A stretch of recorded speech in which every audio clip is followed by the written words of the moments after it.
All right, tonight, you hear when people say, should we take the bad news or the good news first? But incidentally, the two stories that we have for discussion are not so good. The bad news, yeah. And we're looking at how we can get things better.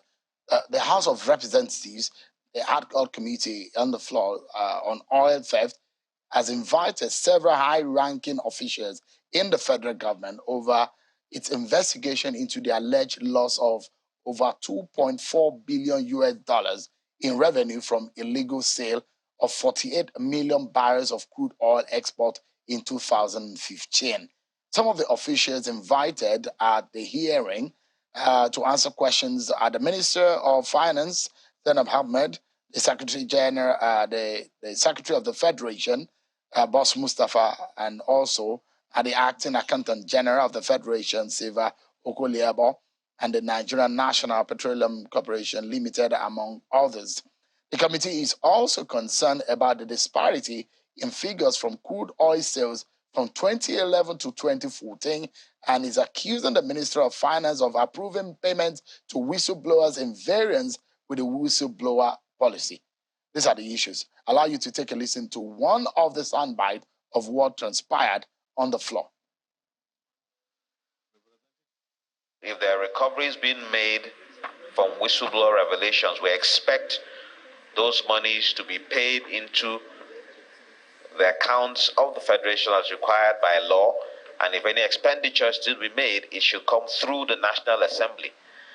But that does not appear to be the case, and we are inviting the Honorable Minister of Finance, the Attorney General of the Federation, the Secretary to the Government of the Federation, and all other stakeholders involved in the implementation of the whistleblower policy to appear before the committee to provide clarification on the operation of this policy and the approvals being made by the Honorable Minister of Finance. And with regards to the issue of crude oil, we are expecting the Nigerian National Petroleum Company Limited, the Nigerian Upstream Petroleum Regulatory Commission, the Nigerian Extractive Industries Transparency Index, NATI, oil and gas companies who operate fields and engage in export, the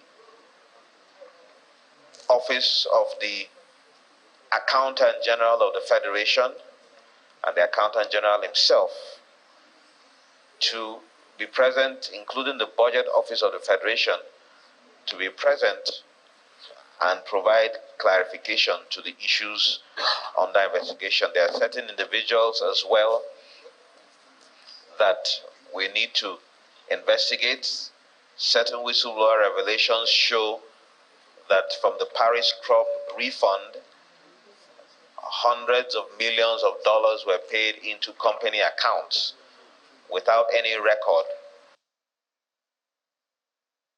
It does look to me like a lot of things are going wrong, have gone wrong. And those, until we unravel and we unveil all of these, they are massive.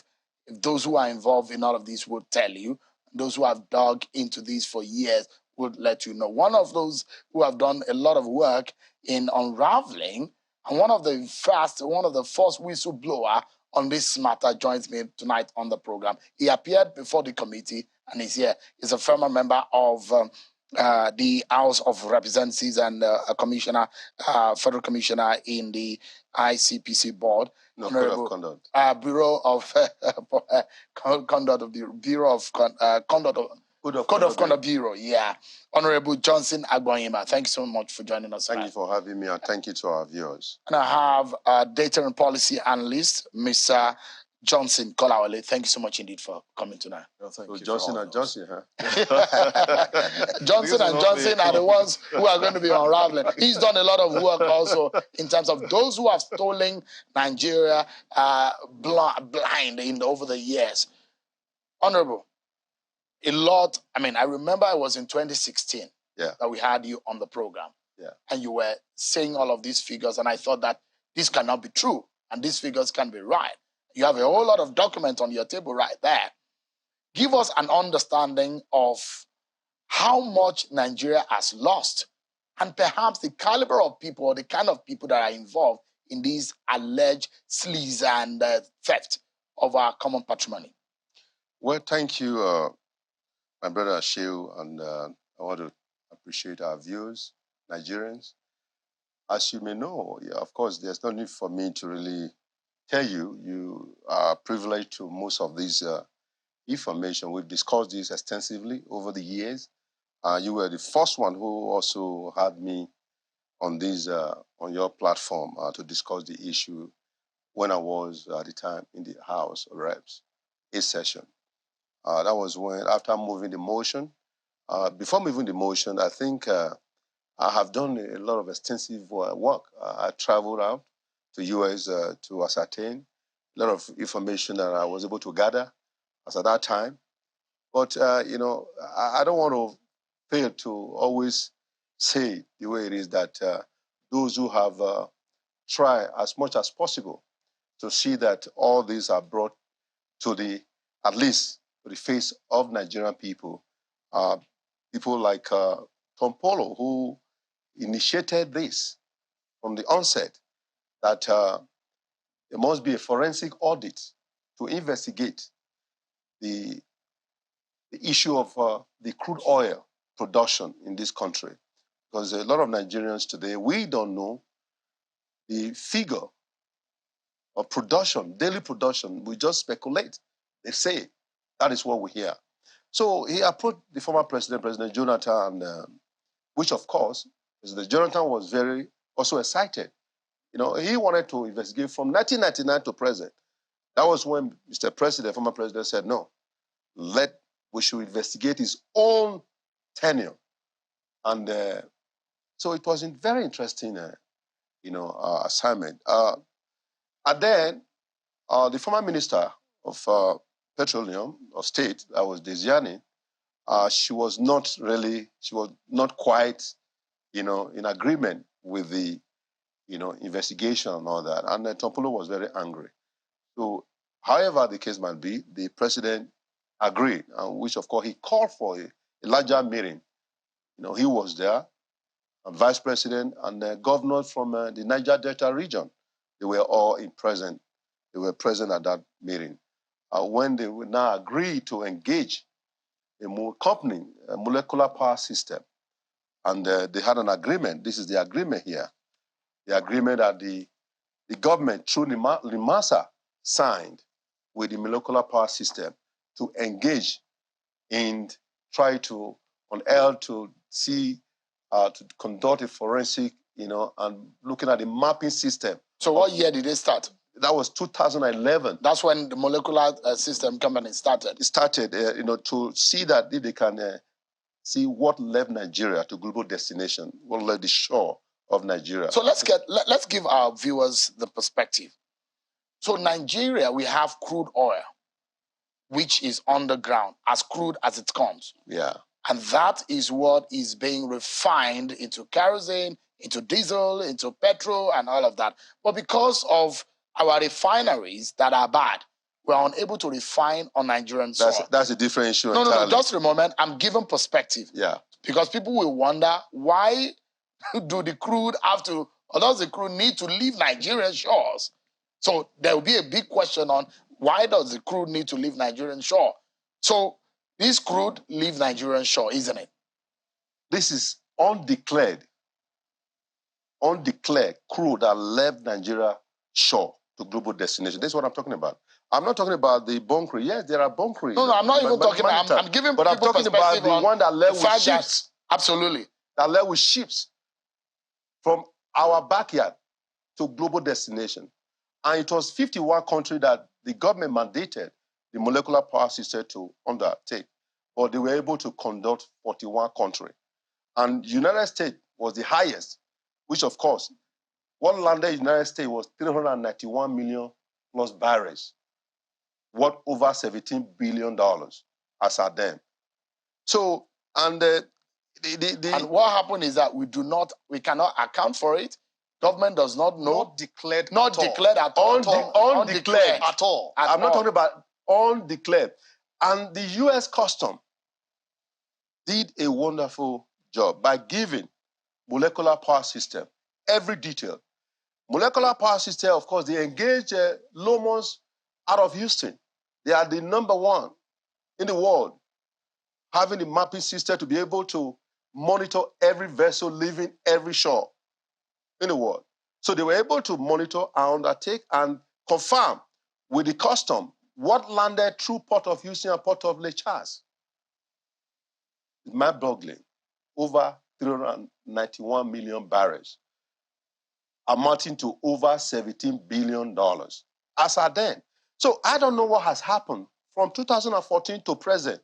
So the question remains, what is happening to our dear nation? So these figures and these facts are in some of the files and documents that you have. Yes, yes. And it has been presented to the House of Representatives, isn't it? Listen to me, it's not about being presented, Mr. So because there is an ongoing investigation. Listen, you have forgotten. I moved this motion. This motion is here. This is the motion since 2016. Urgent need to investigate the over $17 billion stolen from undeclared crude oil and liquefied natural gas export to global destination. This is, don't have time to read all of them here, but I'm telling you, we set the House of Rep then set up an ad hoc committee to look into it. And at the end of the day, guess what? They did a wonderful job. But you know what is surprising to me? What is happening that up till now, that's what I asked my honorable brothers and sisters in the House. After 7 years, you are inviting me to throw more light because of the love I have for this country. Because I spent so much time, Mr. Shehu, you know, I went to US more than 4 times, met with the United States Congress, met with there is the DOJ, Department of Justice. The United States Congress gave us so much support. Then the Attorney General of the Federation, still the Attorney General, Malami, also supported us. He's also sent some of the people in his office to also accompany us. We had several meetings in the United States Congress just to see how we can help our country. The problem now is that the facts are there, but it has not been worked upon in terms of... Let me tell you, you have a lot of cases. The federal government took it upon themselves, took some of these companies to court. These indigenous companies? Some of the indigenous companies, some of them are multinational companies, IOCs, international oil companies. Who are stealing Nigeria's oil. Yes, it connive with some of our people. Our people, yeah. But let me tell you this was very, pathetic and disheartening. The lawyer engaged by the federal government met where? They met where? The federal government engaged our own lawyer. Our lawyer, Nigerian lawyers, some of them are SAN, they connive with the IOCs and some of these Nigerian companies to derail the wheel of progress. Up till now, have you had any judgment on all these cases? That the lead counsel of all these lawyers, his name is Anthony Jerome. He's a well-known lawyer in the United States of America. He's an American. That was who led the counsel to unveil and unearth this rubbish. But guess what?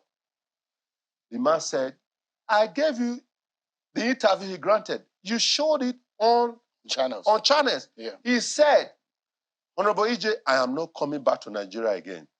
I said, why? He said, your people are your own problem. The only way we can have a headway, we have to take this litigation straight to the United States. Once this is in the United States, we have a headway. All right. Just hold on for a moment. Let me bring in, you have done a lot of work, I think, outside of the fact that people take these things, but even the monies that are being spent in that corridor, you've done a lot of work. Give me an understanding of what you make of what is going on. Yeah. You know, all theft has been part of our history as a country for a long time. The issue is it has assumed a very different dimension these days, and a worrisome one, indeed. And each time you look at corruption, not only in the oil sector, in practically all the sectors in the country, you will see one fundamental issue. is that we don't have the political will to take the right action. Look at the KPIs, the key performance indicators of practically all the sectors, and you will come to one conclusion. It is that political will to take the right action per time. See, the in political science, they will tell you that the modernization theorists will lay the fact that the entire problem of Africa, it's about Africans alone. That the fact that we are not developed, it's just our fault. But the African theorists also will tell you through their dependency theories that this is not about us alone. It is about the foundation you laid. What is the foundation in this aspect? In those days, when the colonial masters came, now they will tell you the kind of crop they want you to grow, and they also dictate the price that they will pay for it. So that brought about disarticulation. And that was transferred to the multinational companies, including the IOC, the international oil companies. Remember, these guys are the fingers, the hand of this, of these countries in our place here. And part time, you have the local enablers that help them, just like in those days where your brothers and sisters, will sell ourselves to them as slaves. The same thing is ongoing now. And unfortunately, these guys, they found their ways to government. They sponsor elections, they look at who is coming, they interface with us. They So know their our problem. fingers are everywhere. It's everywhere. Just like when Jonathan said that Boko Haram has infiltrated, is government. The same thing you have. The multinational corporations, you will see their fingers in everywhere because they know the right language. If you hear the mother of corruption, those guys are the real transporter of that. They throw the card on the table. And unfortunately, each time we don't have leaders with the right political will, to take the right action. That is why you talk about character, competence, and capacity in governance. Aside from the competence, you need the character to do the right thing. See, we've done quite a number of work, including NNPC. You are aware of this. Mm-hmm. We're only able to do one of the agencies. And of course, the mess was everywhere. And we were expecting the government to act. What happened? Nothing was done. As long as you keep romancing these guys when they do evil, as long as you keep saying whatever you've done, don't worry, just come to our means, your sins are forgiven, we will continue to have this issue. Now, why is it that... But Johnson, just for a moment. Yeah. These facts are on the table. Someone like Honorable Johnson Agboima, he's done an intensive work. And over the years, there's a law about the findings. Nobody was doing anything about it. Now, he's in the corridor under the tables of federal lawmakers. Is it in the right place for us to get the right action, for us to get justice for those who have stolen Nigerians' wealth? Now, speaking about or talking about institutional responsibility, you can answer yes, it is in the right place. But he said something to you. He raised the motion. He moved the motion 2016. He left the House since 2019. This same whistleblower has been crying, not today. So why are we just waking up to the responsibility now? You asked the question. In most cases, if the National Assembly would take responsibility in its oversight function, we won't have the many decay you have in the system. Because one, when you make the law, you have the oversight function over the laws you make. The budget, they have to supervise many of these agencies. And when they come for budget, you ought to look at their budget performance. Look at what they did before you grant them the new one. But unfortunately, one, we have two issues. The first is that when they try to do their job, the executive, try to make a scapegoat, of them, and the public, they don't understand the balanced nature that the National Assembly ought to create. So they make the noise. One. Two, they themselves, quite a number. We should look at a leadership recruitment process. Who are these people? Many of them, what have they done before? What experience are they bringing to the, parliament in the first instance? For example, I was going to move a motion that we should have those who are, trying to contest for the speakership position to come for debate in your station. You won't organize debate only, for governorship or president. Organize for those who want to be speakers, who want to be the Senate president. Let us know what they are bringing to the table. And so that we know if they can actually pilot their affairs and give the nation what we want. A lot of times when you hear probe, Nigerians will tell you, oh, they want to take their share. The same thing is happening, at the executive level of government. When these guys point the torchlight, they want to take their share. Unfortunately. Honorable, I saw you nod in the negative when I said this issue are on the table of the federal lawmakers if it was in the right place. Well, let me say this. If after 2016, motion moved, deliberated on, and today, this is about 7 years ago, and we are still talking about the same issue, it called for worries. It's just like he rightly said, we have to have political will, one, and Nigerians, which of course is the number one, because this country belongs to all of us. Whether you are a public officer or you are just doing business somewhere, you are a Nigerian. You are part of the government. Seeing a crime be committed and refusing to report the scene of that crime to the nearest law enforcement agency, you are as guilty as the man or woman who committed that crime. What am I trying to say? Every Nigerian, those lawyers who derailed, who connived to put Nigeria where we are today. And do you know what will surprise you? Some of these lawyers, they were also writing back to government, requesting to be paid over 500 million each for a job they did not do. Now, it takes two to tango. If we have to go back, I will call. I said, where is the Accountant General in this matter? Where is NLPC in this matter? Where the custom in this matter? Well, of course, before, when you have to load ship, there must be fiscalization policy where you have all these Navy, police, custom. Are you with me?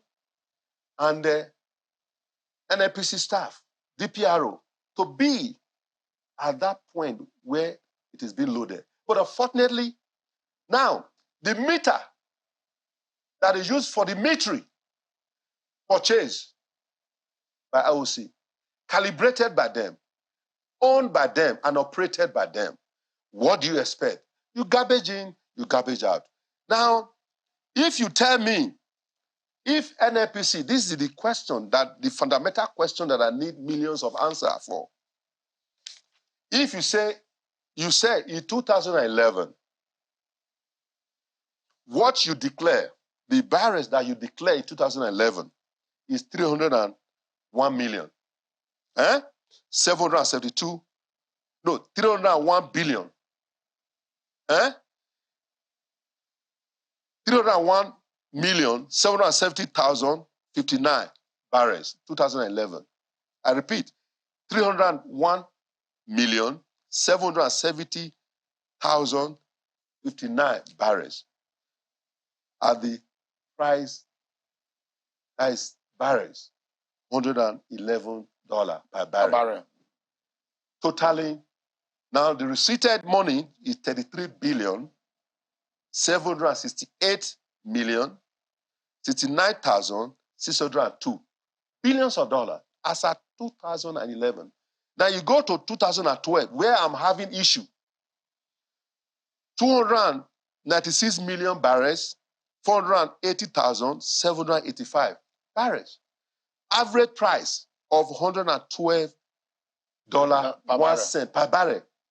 Now, money receipted, 812,727. Now, go to 2013. NLPC, this is their own declaration. 267,120,559 barrels. Average price of $110.12 per barrel.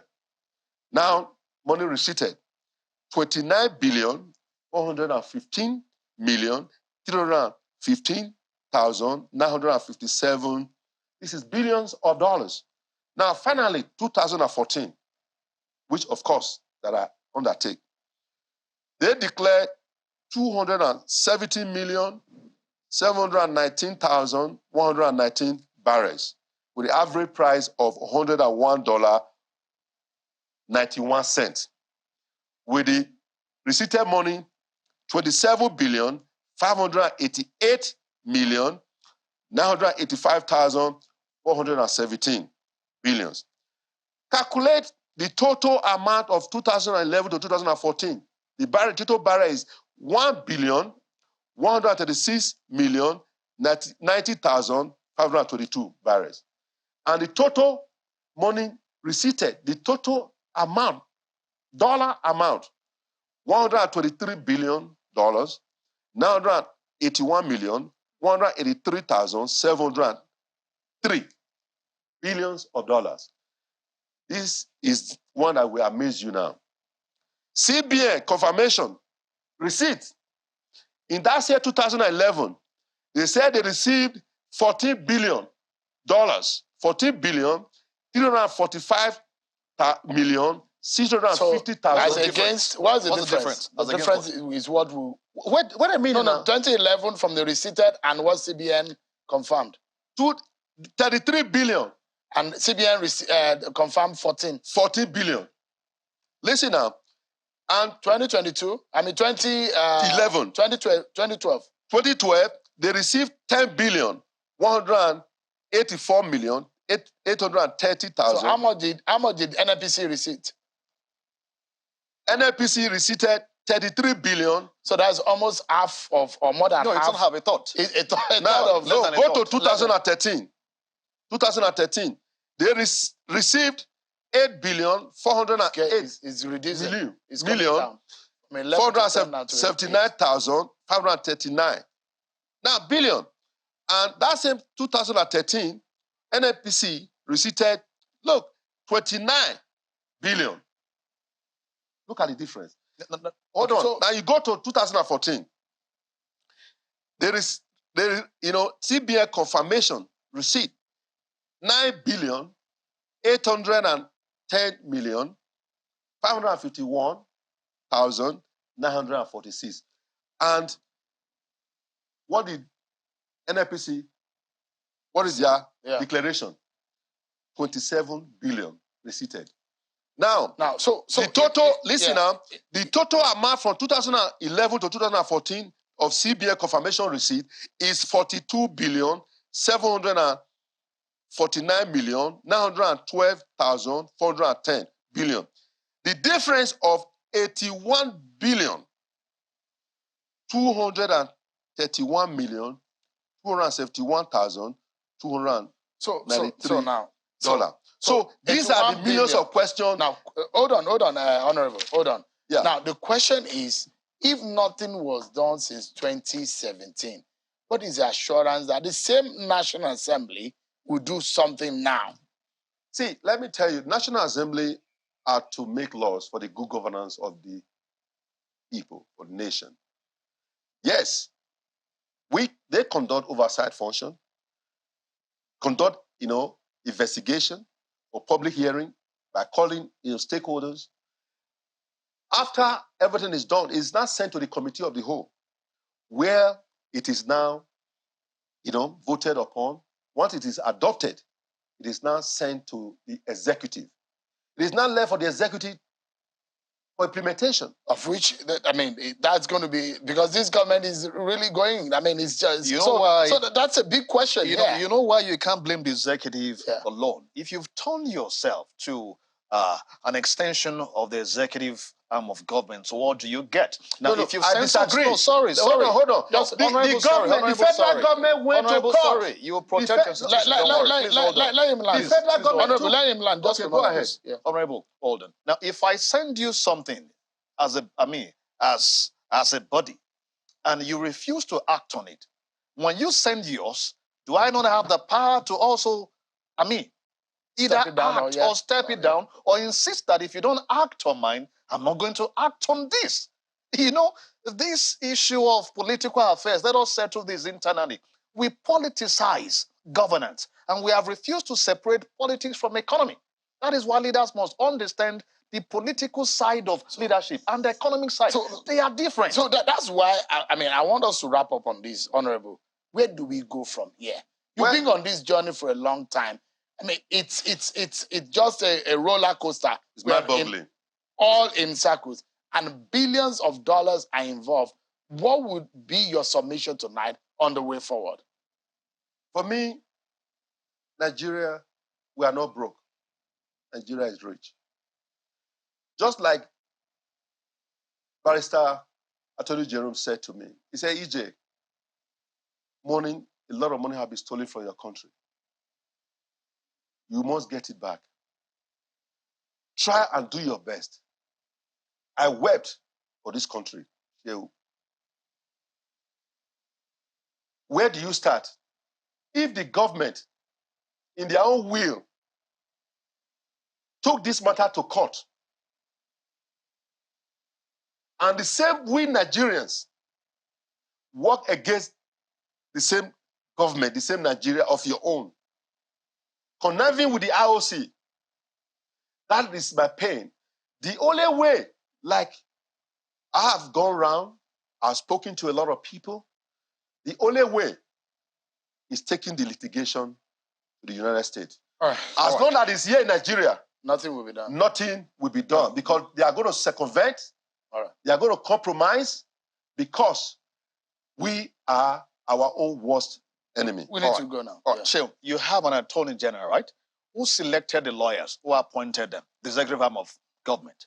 You can create a small screen by just, taking a case to court, and you want to just show that you're working when nothing is done. So why I disagree with him that the executive is not acting is that if you say the lawyers are not doing their job, let me use that word, be very careful. Who appointed them? The executive arm of government. So is it that the Attorney General office is not knowledgeable enough to know what they should get from a case, to know when to sanction the lawyers or when to change them? Now the same office will be paying them their claims. So I think in this game here, somebody is deceiving somebody. We're not ready to work until we have a strong institution and a strong characters in government to prosecute this. We'll go nowhere. Nigeria is today indebted. We are swimming in debt crisis, and unfortunately, we're hearing these figures that I'm hearing. It's actually it can solve our problem. We need to go now because we need to switch to another issue and take a break. I must sincerely thank you, Honorable. It's glad to have you. Sad that we're talking about these same figures several years after. Thank you so much.